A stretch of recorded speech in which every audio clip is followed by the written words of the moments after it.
Hello everyone, St. Jordan here with episode 4. So what's really interesting is what we're able to do. We couldn't attack anywheres down here in Indonesia.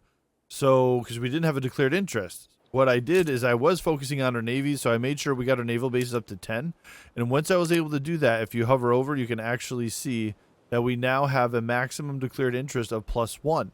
So I was able to actually go here now, and I'm actually able to declare interest, and we could actually do some wars now and maybe get ourselves some sulfur to help out with some of the paper production. So yeah, really cool. So that's something, in case you guys don't know, if you have no declared interest or you want more, you get a better naval presence. Guaranteed liberties have passed, which is good. We're a little less on bureaucracy, but that's okay. Revolution and secession progress speed will be 10% less, which is nice. Radicals from standard of living will be -5% and +5% from loyalists for standard of living increases. So this is really good overall, just for us, because you can see our loyalists versus radicals is in rough shape. So this will definitely help for sure. We get Days of Darkness and Eruption, and it was crazy. All of a sudden, I saw a huge change in our terrain. The explosion in the Dutch East Indies in the state of West Java. So we could either help with relations by spending a bunch of money, which we're not going to do, or we could decrease it because we're going to be going to war with them anyways. Our infamy goes up. I think we're going to get another one, too. There are no words to describe this tragedy. So, so we got hit hard. We have devastation everywhere. Knights of Waves. So this is not good for us, but you know, we'll work through it. We'll see. We've had turmoil and we've had devastation before, so looks like the Conservative Party won, but by not very big margins, 51% to 48%. That's really not bad at all. So we get our free government reform, which is good. Right now, it looks like our size of government got gigundous. So we need to remove, I think, some of these folks, to get our legitimacy up. So I'll take a look and see what we want to do. Not sure what our next law is going to be because we got the guaranteed liberties, which is nice. We do maybe have to start pulling a little power away from the monks, but I'm not sure if we want to do that yet. We don't have a lot of extra bureaucracy. I do want to try to train, agrarianism. I want to change this. I tried already and it failed once. But I'd like to go potentially for here as well. So as long as we get the industrialists in here as well as the trade unions, I think we'll be okay.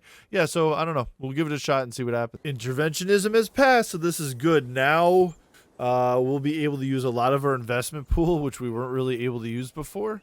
Which we have, what do we have? 208,000 in the investment pool. That's not too bad. So that's going to go rather quick, but at least we can start using it on other things. Capitalists will also be giving more money into the investment pool now, 25%, and the aristocrats will be a lot less. We do have a lot more capitalists than we did definitely quite a few years ago, so I think this is going to help out just overall. We got another good diplomatic play. We've got France coming in. We're going to take, hopefully, I'm not sure how to say this, Aceh. I'm going to pronounce it as this. They're super fearful, which is fine. We're actually just as strong as the Dutch East Indies right now. I've been building up our military a lot in case we couldn't get any friendly people to help us out. But again, this is where I think the game might be a little bit more broken. Like, we are Cambodia, right? We're 73 in the world, and France is what? They are number 2 in the world, a great power. And just by us giving an obligation, they're willing to join a war. I mean, they got some other things that they'll get out of this. They are probably going to go against the Dutch East Indies, which makes them, somebody they don't like. But it's very weird to me. I don't know. I feel like it's a little too easy just to offer this kind of stuff and to get people to back your war. Like, I think what's going to happen here is I'm almost going to guarantee they're going to just back off, and we're just going to get this another state for free. This turned out into a pretty interesting war. The Great Qing decided to join the battle, so we are going to hold the border with our troops here. We're going to let France take care of the Dutch East Indies and hopefully capture what we need to capture. So we'll see how this goes. I don't know. So far, not too bad. We're actually not losing that much money, and we're winning some of our battles here. Even though we're at the complete disadvantage, our defense is pretty darn good, and we're just sitting here. I'm not sure where we're in the mountains. The mountains are really good. That's one thing I hope they improve in the game as well, knowing what state is what terrain, because you can't really tell that. Or if you do know, put it down in the comments below, because I can't find it anywheres. But this definitely has a huge difference. So mountains alone, if we could hover over it, I think might tell us the combat width. See, this is where we need more information. So definitely, Paradox, if you're watching, we need more. Peace treaty has been signed. We conquered the land that we wanted to down down below, so we were able to get our sulfur mines, which is great. So now this strategic region, we also can start to maybe take some other things, maybe from the Dutch East Indies, or start peeling away. But this is good. We're not going to get a lot of peasants out of this, but the sulfur mines is what we really want to do. We may start closing down some of these plantations to free up some workers to kind of get that going, because that was one need definitely in our economy. Next goal, I want to get out underneath being a tributary, but that's going to be tough. The Sulu wants to form a defensive pact, so I think we're going to do it. They have very little army, but it does get us down into here in the Brunei area, so we'll be like over here. So we can help out, and that'll maybe help us interest-wise. We may be able to do some fun stuff down here. Trying a diplomatic play for Brunei, it would be really good to pick up. They've got gold fields and gold mines and some more sulfur mines. So we'll give it a shot and see. We're still trying to straighten out our market access with some of our other states down here, so I'm hoping the port will kind of situate that. So yeah, let's see how it turns out. It's looking really good. It looks like nobody wants to get involved in this. If that's the case, let's see. All right, they back down and we own it. Oh my gosh. Sometimes it's worth the risk. That was amazing. A lot of people could have gotten involved in here, but they didn't want to. This is good. This is gold. This could be more money for us pouring in. The Liberal Party won the election. This is really good for us. This is the first time. So Conservative Party, wow, by quite a bit. 68% to 31%. Whew. All right, let's go. We now have freedom of conscience. So this also with religious discrimination, which is good, shares a trait with the state religion, which is nice because before it had to be the state religion. So now it's a little bit branched off. So we're not going to discriminate as much because we are kind of having problems with that. We do lose what it looks like is another 100 authority, which is pretty rough. So we're going to have to change some things up there. But what I do like is that the monks were getting a 30% political strength. It's now down to 15. They were getting a little bit too high there. So I think this is good. Step in the right direction. Eventually, we want to get to total separation. So again, we lose all authority here, which is kind of rough. But the monks will have no political strength. It's even better now. We're getting an enact slavery ban. Support is high and radicalism is also high. So we're going to go with it because we want to do this. So this is awesome. Hopefully this will help. I know it's going to radicalize the landowners, but we're going to deal with it because if we get slavery banned, this is going to be excellent. We've been trying to do this for quite a few years, to be honest. So a little 1886 recap. We're doing pretty good. Our GDP for sure is doing well. We went from 9.6 million in 1876 to 17.3 now, so we almost doubled the amount, which is really nice. Our population went up another 2 million, so from 5 million to 7.28 million. Our standard of living actually went up, so it was good from 10.9 or 11 to 12.3. We'll work on trying to get that better. Definitely now that we're kind of gonna get hopefully out from underneath dynam. I'm really hoping that that's going to happen within the next 10 years. We do that, our country is going to explode, and it's going to help us get out. Also, underneath, we're only 73 in the world. We only went up 2 places. We can only get so far because we're a tributary. It's got to happen. So we got to work on this so we can do this, and it would be nice to be recognized at some point too. So that's kind of a goal as well. Slavery is also right around the bend. We actually failed a 70% roll to try to ban slavery, so that was kind of sad. So I'm hoping it'll happen this time around. That'll free up some workers, and then we're just going to keep growing. It feels good. I think we're in good shape. So we're getting a defensive pack offer from Mangduano, probably crushing that name. Spanish Philippines, so we're not going to be able to go against Spain right away. That's what they're worried about, is probably being taken over here.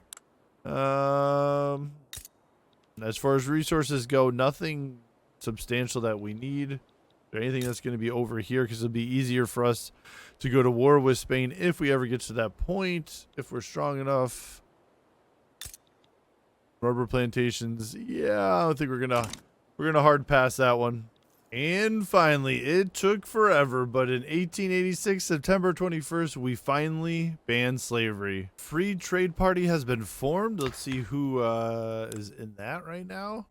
Free Trade Party is the Industrialists. Okay, so they broke off the Liberal Party and they made their own.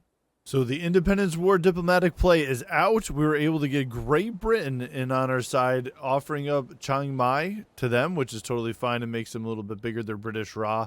Eventually we'll have to deal with that, but that's okay. We got to get out from underneath Dynam. He's fearful now, so we may just be able to do this without doing anything. So let's see. And we finally won our freedom. We are free from Dynam. We are independent, and we're getting war reps from them. Feels good.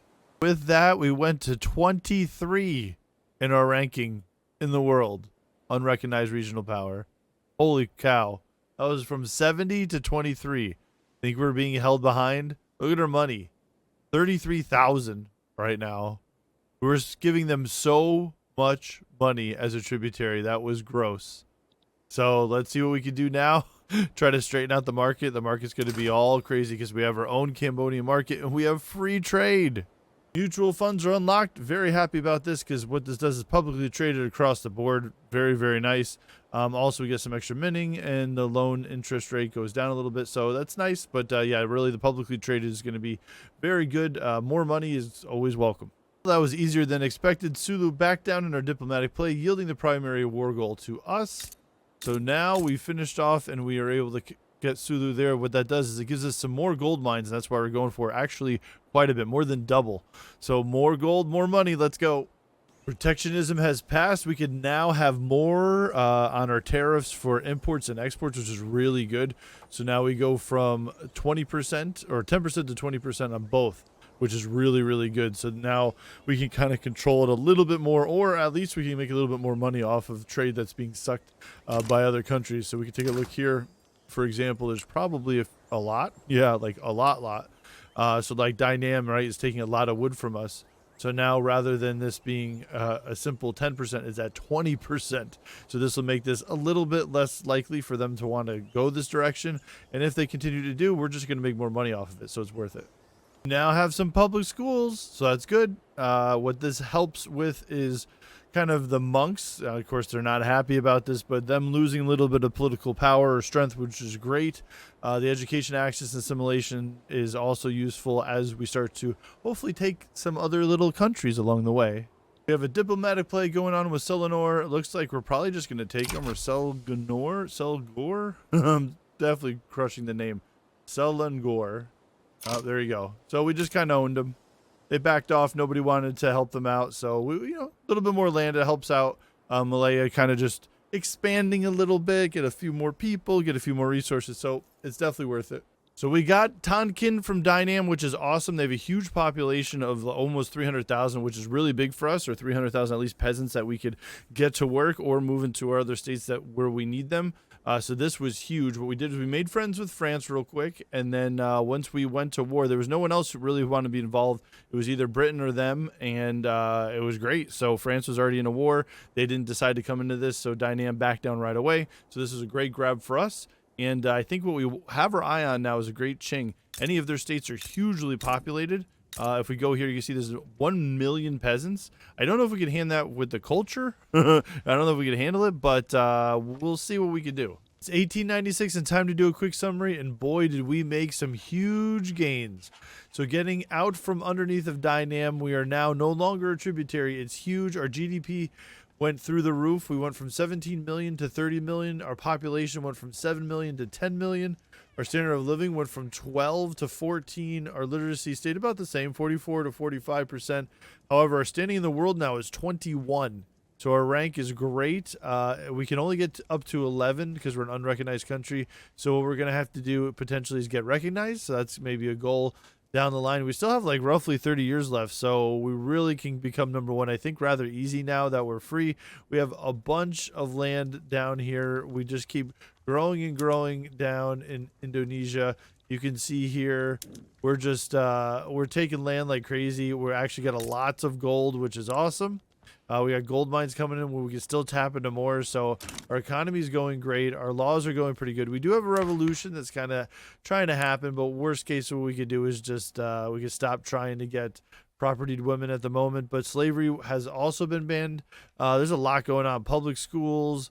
We're heading there. Cultural exclusion, we're going to have to go to multiculturalism. So we have some plans. We could probably even squeeze a little bit more money if we go to proportional taxation. So we're probably going to do that as well. So yeah, there's some moves to go. The new patch did come out, patch 1.1. So I'm not sure we'll switch over to a new playthrough or we'll continue with this one. Probably, I think maybe one more episode. Let me know if you're interested down in the comments below, or if you want me to switch over to a new one.